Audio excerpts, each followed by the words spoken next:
In the absence of South African President Cyril Ramaphosa, who takes care of matters in the United States, South African Finance Minister Enoch Godongwana delivered a sobering budget.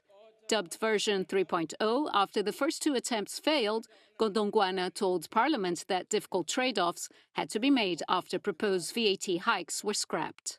The decision to do away with the VAT increase without a viable alternative source of revenue significantly reduce our ability to fund additional government programs and projects to the extent we had deemed necessary.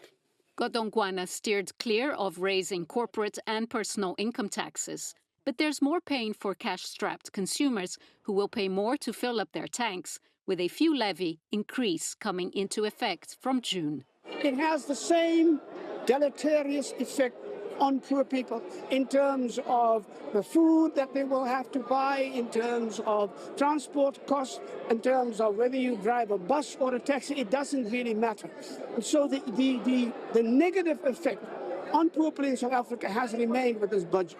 Against a highly charged global backdrop, Godongwana presented a gloomier outlook for the economy. Growth projections are down from 1.9% to just 1.4%, as South Africa's debt is expected to hit 77% of GDP in 2026. It is a massive concern to us because, as we know, it's 424 billion rand per year debt service costs. That's 1.2 billion rand every single day.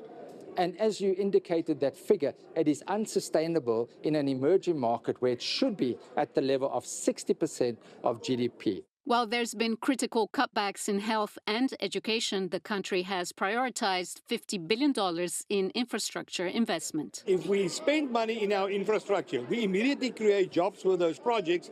But in the long term, we also create the opportunities for people then to fill those construction jobs as they go empty, because the economy is growing due to infrastructure spending. With the South African economy still in the doldrums, the third version of the budget is likely to stick despite mixed reactions. The focus remains on investment-driven growth and accelerated reforms as South Africa tries to dig itself out of a debt hole and get its fiscus back in order. Julie Shara, CGTN, Cape Town.